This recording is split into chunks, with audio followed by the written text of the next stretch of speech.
Halo para pendengar dimanapun kalian berada. Gue baru aja maraton salah satu anime terbaik di musim kemarin, yaitu X-Arms. Dan tentu saja gue nonton anime ini di Muse Indonesia.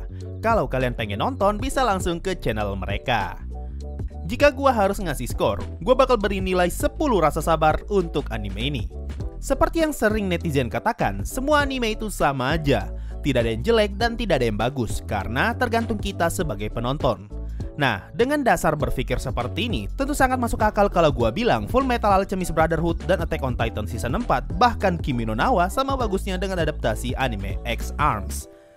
Jangan ketipu dengan rating bro, rating itu hanya angka. Banyak orang yang sengaja membuat review jelek untuk menjatuhkan suatu anime dan tidak sedikit review yang dibuat sama bot. Jadi, rating 2,95 di My Anime List dan rating 1,7 di Crunchyroll hanyalah ilusi semata. Semua yang memberi rating itu hanyalah haters, sehingga penilaian mereka bisa dibilang sangat bias dalam memberikan skor. Padahal semua anime kan sama aja, jadi harusnya nggak mungkin rating X-Arms bisa beda jauh dengan rating Attack on Titan Season 4. Selain itu, kita harus lihat sisi positifnya. Ketika episode 1, rating X-Arms di My Anime List hanya sebesar 2,13.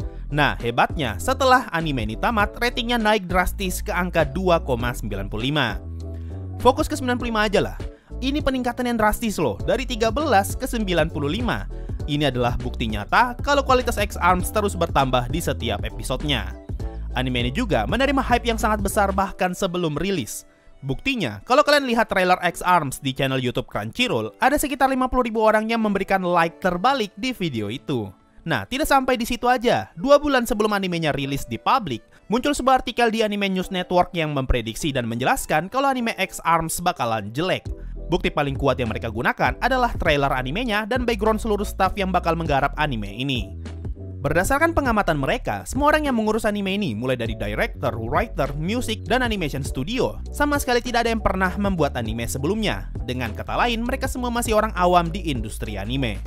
Ini pertanda, meskipun mereka adalah pendatang baru, mereka sangat berani menggunakan teknologi CG dalam pembuatan animenya, sehingga membuat CG dalam X-Arms menjadi CG terbaik yang pernah gua tonton.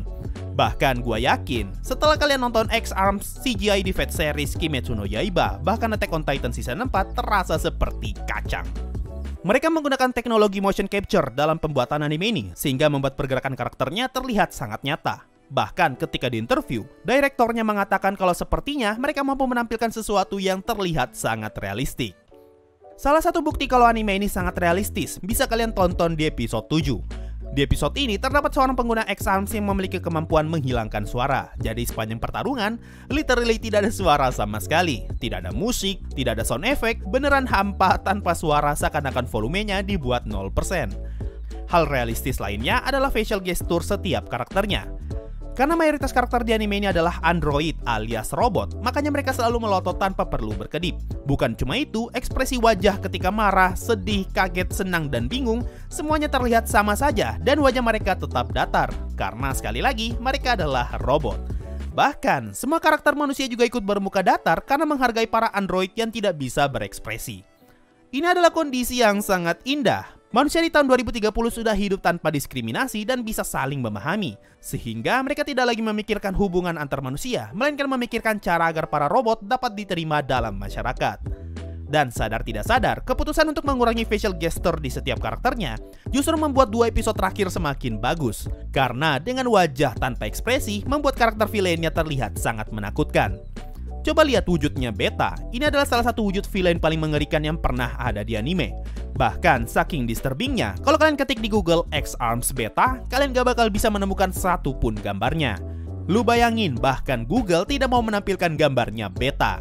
Kemudian, selain menggunakan motion capture yang sangat realistis, X-Arms juga bisa dibilang sebagai salah satu anime paling revolusioner dengan menggabungkan gambar 2D dan 3D dalam satu frame. Ini dia alasan kenapa CG dalam anime seperti Kimetsu no Yaiba bisa dianggap kacang kalau dibandingkan dengan X-Arms.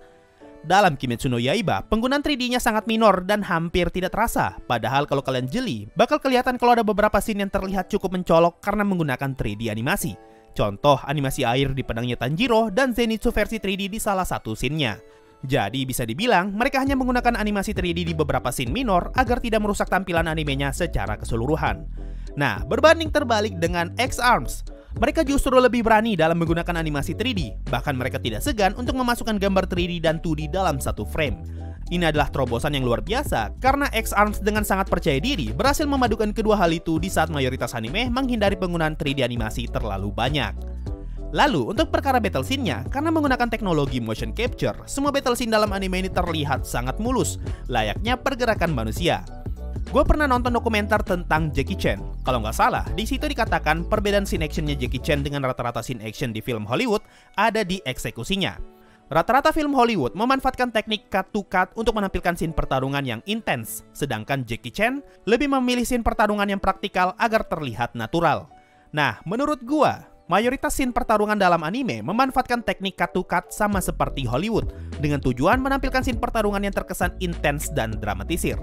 Sedangkan scene pertarungan dalam X-Arms dibuat lebih praktikal dengan menggunakan motion capture sehingga pertarungan mereka terlihat lebih manusiawi.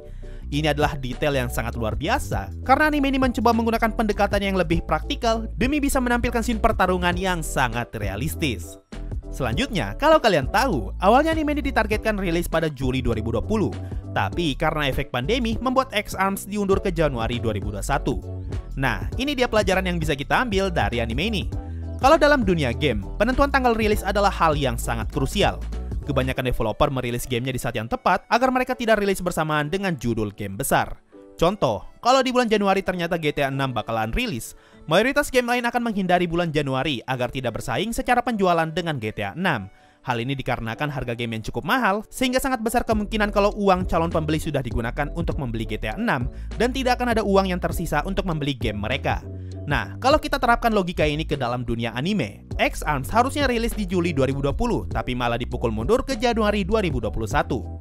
Yang menarik, di Januari 2021, banyak judul anime besar yang rilis secara bersamaan, seperti Mushoku Tensei, Tensura Season 2, Re:Zero Season 2, Kumo Desuga, Log Horizon Season 3, dan Dr. Stone Season 2. Ini berarti X-Arms sama sekali tidak takut untuk menantang judul-judul besar itu dengan memilih rilis di bulan yang sama. Selain itu, sepertinya X-Arms melihat peluang di bulan ini. Karena mayoritas judul besar yang rilis adalah anime isekai dan game, orang-orang pasti akan enek dengan genre ini yang rata-rata ceritanya mirip. Sehingga dengan menghadirkan X-Arms yang memiliki tema cyberpunk, kemungkinan bisa menarik minat para penonton yang capek dengan genre isekai. Buktinya, anime ini berhasil menarik minat penonton Indonesia. Coba kalian lihat perbandingan view di Muse Indonesia dan Muse Asia. Episode 1 X-Arms di Muse Asia ditonton oleh 200.000 orang, sedangkan di Muse Indonesia ditonton 400.000 orang. Ini berarti orang Indonesia sangat mencintai X-Arms, sehingga jumlah view-nya bisa lebih banyak daripada Muse Asia, yang target marketnya adalah seluruh penduduk di benua Asia. Luar biasa loh ini. Anime ini mengajarkan kita untuk tetap percaya diri meskipun bersaing dengan sosok yang lebih besar. Karena bagaimanapun juga akan selalu ada orang yang menghargai kita. Selanjutnya, mari kita bahas genre-nya. Kalau kalian cek di My Anime List, genre X-Arms adalah seinen dan ecchi. Buat kalian yang nonton, pasti tahulah kalau anime ini cukup vulgar dan banyak adegan ciuman. Sehingga anime ini harus disensor dengan cahaya ilahi. Tapi, entah kenapa banyak yang bilang penyensoran dalam X-Arms hanya sekedar alasan studio untuk menyembunyikan keburukan animasinya. Bukti yang memperkuat asumsi ini yaitu tidak adanya ekspresi di setiap karakternya. Jadi, kalau ekspresi karakter aja tidak mampu mereka buat, apalagi membuat scene ciuman yang membutuhkan facial gesture agar terlihat natural. Nah, orang-orang yang ngomong begitu, gua yakin hanyalah haters. Yang namanya sensor, ya sudah pasti karena scene itu dianggap tidak pantas. Karena seperti yang gue bilang tadi, genre anime ini adalah ecchi dan scene ciumannya terlalu vulgar untuk ditampilkan. Penyensoran lainnya juga terjadi di episode 11. Di sini, karena wujud beta semakin besar, makanya mereka harus menyensor wujud beta di tampilan peta agar tidak mengganggu penonton. Meskipun bentuk sensornya terlihat seperti kotoran, tapi setidaknya sensor ini masih lebih bagus daripada kita harus melihat wujud beta yang semakin melebar di dalam peta. Ingat loh, wujud beta adalah salah satu villain paling mengerikan dalam sejarah anime. Selanjutnya, karena X-Arms adalah anime seinen, ini berarti animenya ditunjukkan untuk anak muda yang sudah masuk ranah perkuliahan hingga usia dewasa. Meskipun secara animasi Upin Ipin masih lebih bagus dan secara action Boboiboy sangat jauh lebih bagus, tapi X-Arms sama sekali tidak peduli dengan semua itu karena target pasarnya bukanlah anak-anak dan bukan pula bocah shonen. Yang coba mereka targetkan adalah pasar seinen, yaitu tipe pasar yang sudah terbilang dewasa, sehingga mereka mampu berpikir dengan lebih rasional. Makanya kehebatan anime ini hanya bisa dinilai oleh orang-orang dewasa.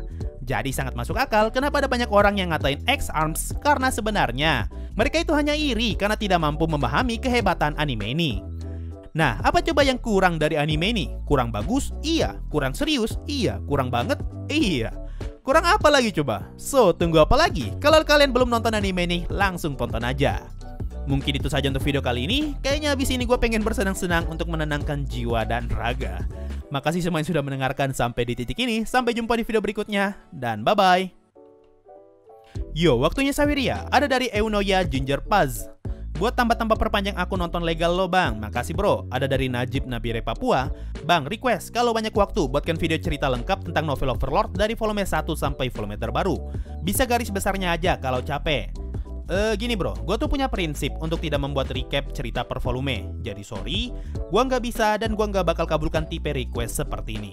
Ada dari pecinta ras non-human. Sensei, bahas anime Another dong. Banyak detail-detail kecil yang bisa dikutip dari situ.